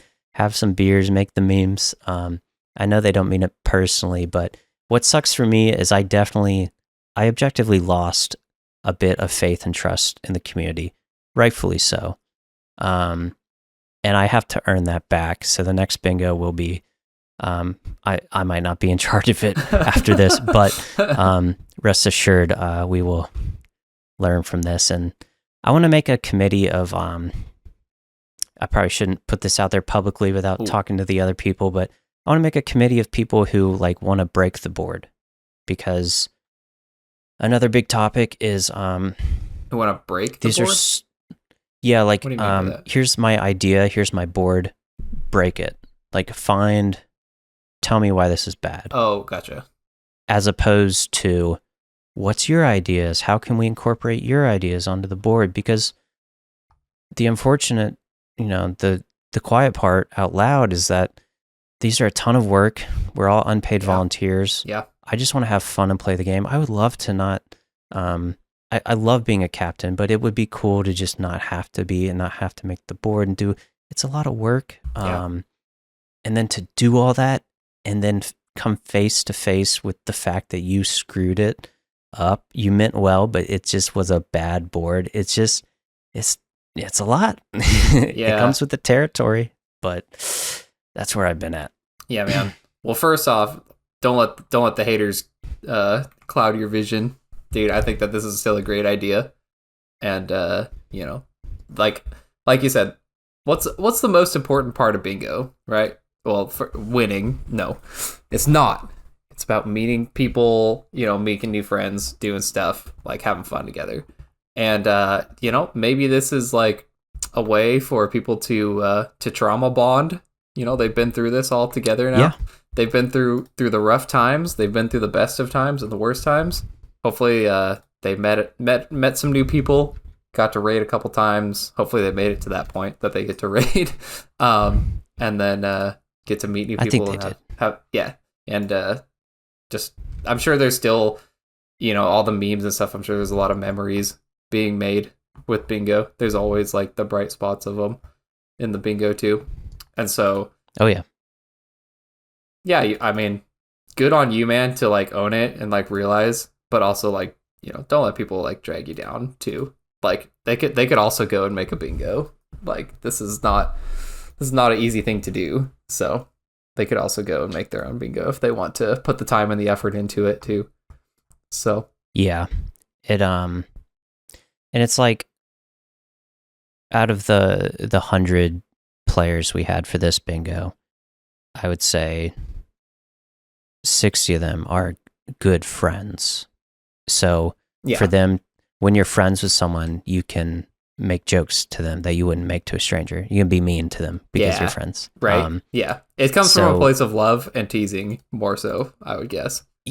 Yeah. So when you're buddies with a guy and he screws up, it's nothing to write a quick message like, haha, wish you didn't do that. Just like a little jab because you're homies. Yeah. But when you're on the receiving end and 60 people jab you in the same night or two, it's like brutal.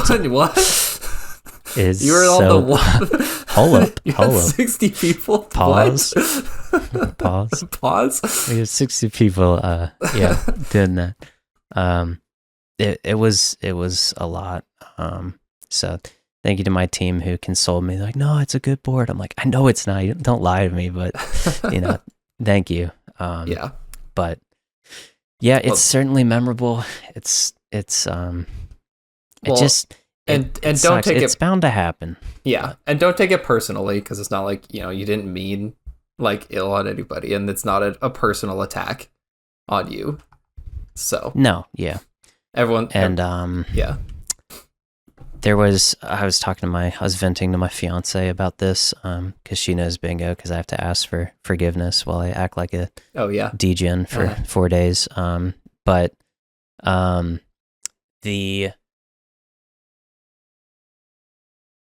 Sorry, just read a message. Okay, so when I was in film school, I got my bachelor's in film. There's a lot of storytelling and stuff, and one of the things we learned in film school is if you make a movie, a film, and you show it to an audience and they don't like it, you can sit there and you can try to debate with them. Like, well, you missed this part. Well, I did this because of this reason. Well, you were supposed to interpret it this way. You can have all these excuses, but at the end of the day, what's real and what matters is like how people perceived it, whether logical or not, whether you have excuses or not, you have to accept that it's very real that people didn't like something, and that is a flaw in itself. And that's like kind of the story of this. I have so many excuses that nobody wants to hear, and they're not going to do me any favors or anyone else. But just coming to terms with the fact that something didn't work out and is bad despite whatever is just, it's a very unique and humbling experience. Yeah. So, and it's also one last thing is like when we're a few weeks out of this and even a few days out of this, we all look back and laugh, and time will heal. I'll hear about this for years, I expect, and I'll laugh and it'll be fun. But the next bingo, it'll be a meme. It's all right, but yeah, you can handle that. When you're in the moment, and 98 people are angry with you and sharing it, and in Discord or in clan chat or anything, it's a very real crisis thing. I had to like formulate a proper response because I was quiet for a while to let it play out. And I'm like, eventually being quiet is negative. I need to acknowledge this. So I had a very, a bit of a corporate statement, but I tried to make it whatever. But, just follow the accept wrongdoing, acknowledge, apologize, and try to let people know we learned a lot from this. Yeah, definitely. So I wanted to make sure I handled it the best I could. Whenever I'm in a bad situation, like I want people to remember how I handled it, not the massive mistake that it was. And that was, it kept me up real late. Oh no, it was. But I was also up real late because I was excited for bingo. So yeah, definitely. It's also all these people mad at me are sleep deprived, highly caffeinated, maybe on drugs, and they're they just did their Adderall and drunk, just, like we already it's on the internet. The ref crowd.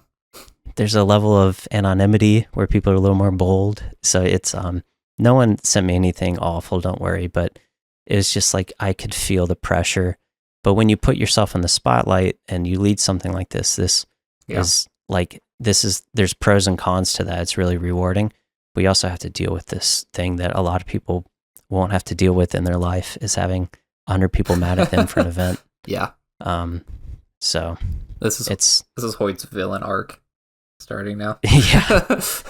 That's the other thing, is this was like kind of if anyone had a predisposition to me and how I play the game quite differently than others, I'm not your average raid potter all the time, and I like my weird scaling collection log, and then this kind of fulfilled that, all this preconceived notions. Yeah, like he's making solidified. There's literally like he's making us do all his clog content. I'm like, I already have these clogs. I swear. You just did that just for your completion percent account. I thought some of them were kind of dick moves, like the tench. I knew no one's gonna like that, but I thought it'd be you chose violence on that one, man. I will say I chose violence. You did, but then when it lands on a bunch of unhappy people, it's like shit. I wrote that joke weeks ago. I'm sorry. Yeah. Well, I will say two things. Yeah.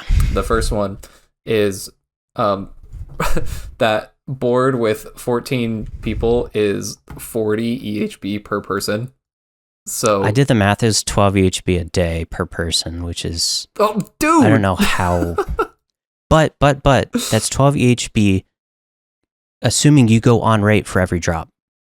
And every winning team gets Gigaspoon. That's just the way it works. The hardworking team never wins. It's always the Gigaspoon team. So I had to try to factor that in, but it was still a failure, so I shouldn't defend myself. But well, it's okay. I just think that's like maybe think about that, because people are gonna go lucky either way.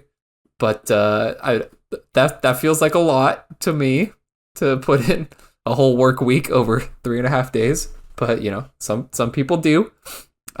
Most people won't. But 40 hours definitely seems a little bit egregious. But then the second thing I'll say is addressing everybody else is they say that it takes 5 positive interactions to overcome a single negative. So also go give Hoyt some love, because he did put a lot of time and effort into this. And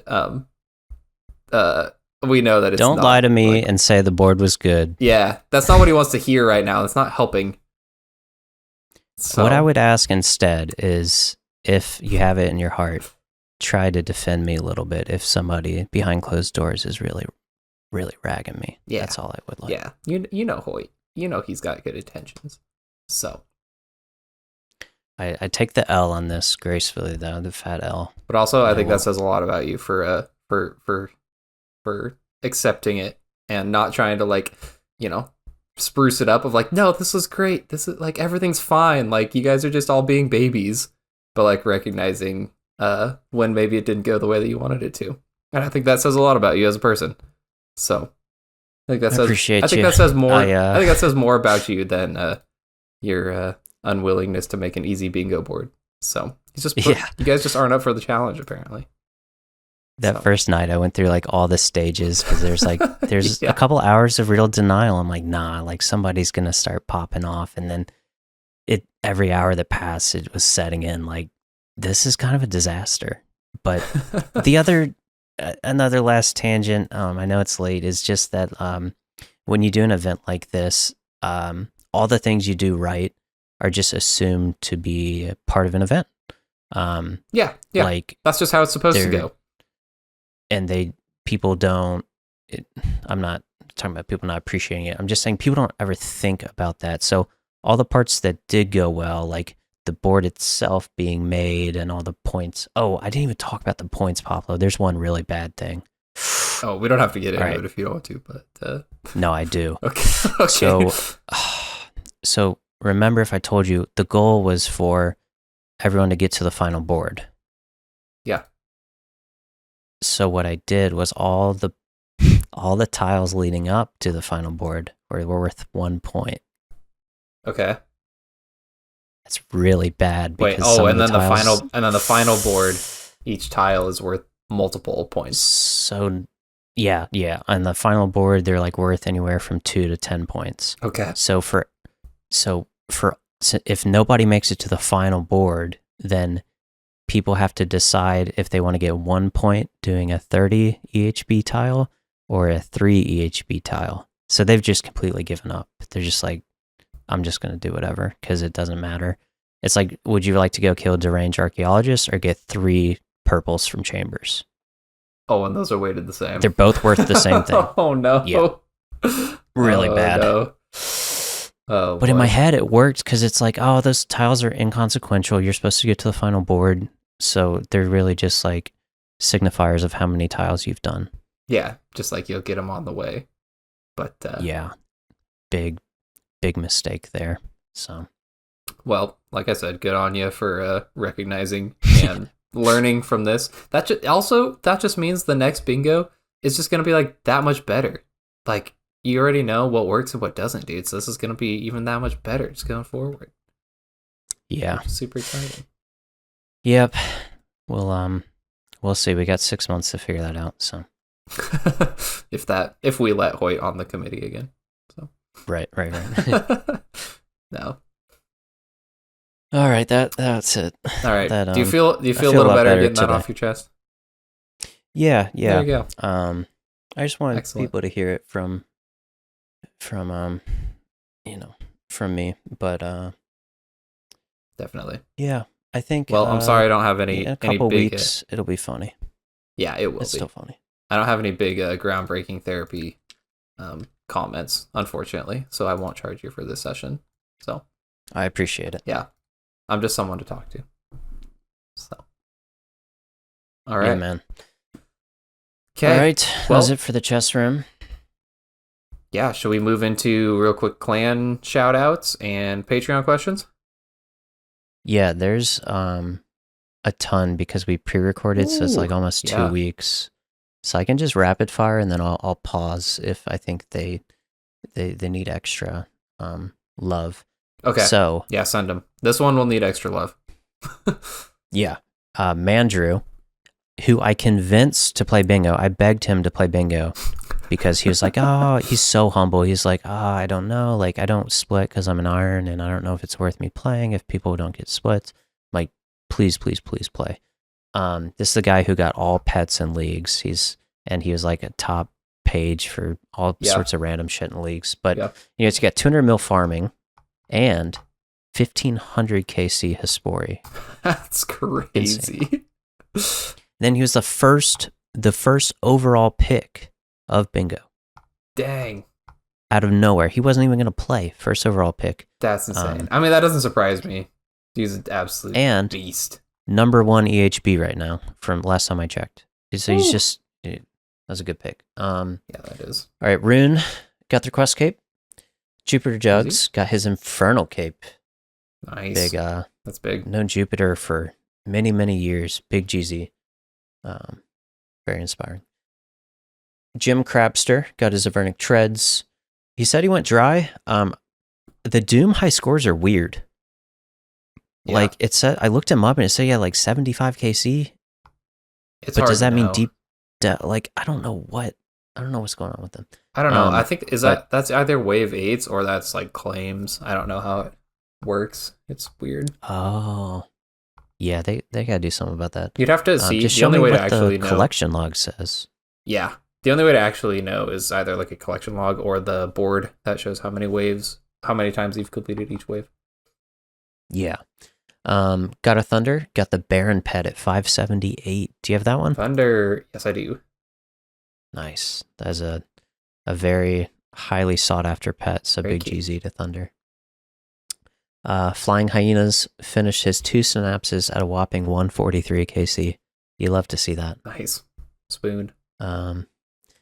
Poplo got a pet, which Me? you talked about already. A shout out for me. Big GZ. Oh, thanks. Nerad21 got the Inquisitor's Great Helm, and we'll see a little bit more of that later.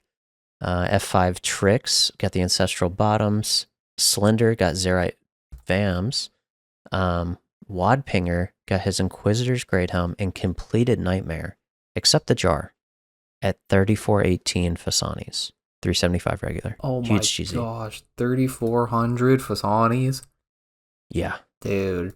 GZ freaking wad, that's crazy. Yeah. Dude, your Raids 4 ready. Yeah. It's insane. He's ready for anything. Even with a Rune Semi and Monk Robes, he's good. Yeah. Clay quit doing CG for a few weeks since they're going to make improvements. And he's like, you know what, I'm going to do one. I'm going to just do one CG tonight. Got his enhanced, so big GZ. Nice. If you're listening, you need your enhanced, just go send one. Just go do it, yeah. Maybe you're like Clay. Hayes got the well-deserved Harm Orb at 23 KC. Wow, he can't even wear it. He can't even wear it. Fun fact, he got the Inquisitor's Mace at 8 KC. That's insane. That's so blessed. Chechu Betcha just got his crossbow. Big friend of the pod. Oh, nice. Big GZ Chet. I don't know if that completes his revs or what that looks like, but nonetheless, I don't know. That's big on the One of the best ones for sure.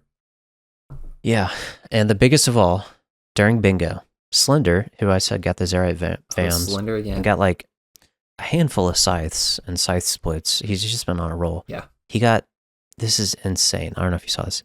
During bingo yesterday, okay, he got a 1 KC Arcane Sigil. What? 1 KC. That's so in a mass. What? 1 KC. And then no. a 2 KC Spectral Sigil. What?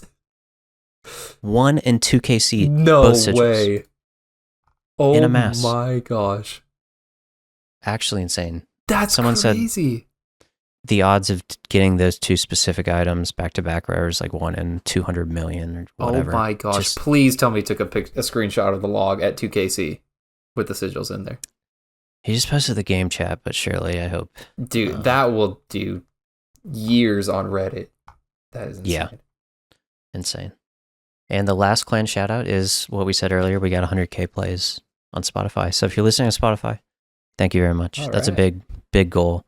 As one of the goals, like we kind of set out with the pod, 100 is just like a nice big round number. That doesn't include plays anywhere else. So it's probably like 180 total, but Spotify is a huge portion of our plays. So thank you guys so much. Yeah. Thank you, everybody who listens. Yeah. You guys are the best. We'll almost be at episode 52. Is always my goal to do 1 full year of weekly pods. Wow. Almost there. Oh, I didn't say this. In Chicago, I was wearing the shirt. I had one guy out of the blue come up and shake my hand and say he listened to the pod. And that was a badass. Oh my gosh, we have IRL fans. We had an IRL We have friend. one. He came up to me and he was like, how many people like have said something about your shirt? And I like wasn't really thinking straight. And I was like, oh, I don't know. Like I was getting them signed, and so he's like, no, I listened to the pod. I was like, oh my god, yeah, I'm wearing this, aren't I? I was like, dude, thank you so much. He's super awesome, dude. That's awesome. And then we were standing in line in the prison jail video, and the people in front of us, I told him we had the podcast, and one of the guys he was super nice. He was like, yeah, I think I've heard of you guys. I was like, I think you're just being really nice, but that's kind of you to listen to you. Yeah. Yeah. That's awesome. But well, shout out to our Chicago boy, the guy who pulled up. Yeah. Patreon questions. Bucha asked, what do you love about the wildy bosses? He asked this a day ago when he was doing them during bingo because he was mad. There's a few teams really mad, I'm assuming. But Poplo, what do you love about the wildy bosses? Dude, he's like grasping at straws. Like, please tell me you guys at least like something about the wildy bosses, because I sure don't.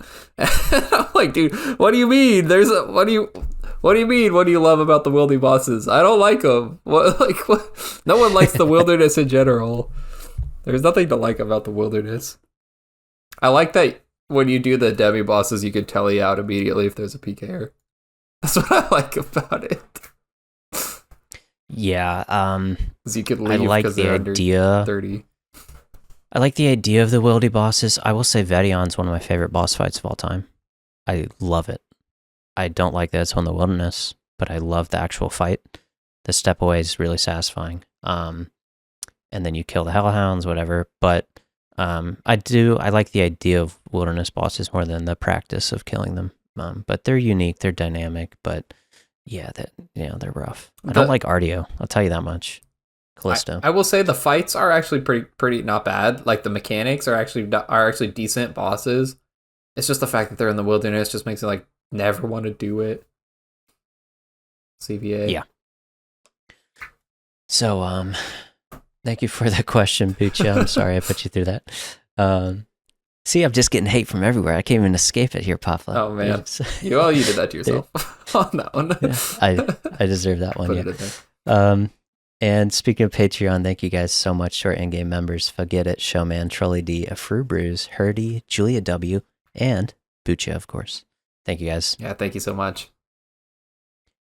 And this was a juicy banger episode. It's like 1:30. I'm going to edit this and then pop it out. This is hot, fresh off the press. Oh my gosh. Hoyt is working overtime for all you guys for the episode. So I am. That really deserves some love. So, yeah. A little bit of redemption on the scale that's very tilted against me right now. But all right, Poplo, thank you for all of your time and listening to me trauma dump on you. Alrighty, man. And, nope, I'm glad to be an open ear for you. Get that off your chest. So keep your head up, man. It's great bingo. I'm sure people are actually enjoying it, even if the board is if the board is hard. Yeah. Looking forward to Blood Moon Rises, man. That's like right up your alley, and I hope you get. I hope you don't get spooned the pet, but I hope you get it at a low KC so you can at least like enjoy the boss. Oh, thank you. It's probably not fun if you get it on like 2 KCs. You're like, I want to play it a little bit. I'll still do it a bit because I hope it's a fun fight. So yeah. All right. Okay. Thank you guys so much for listening. We'll see you next week. See ya.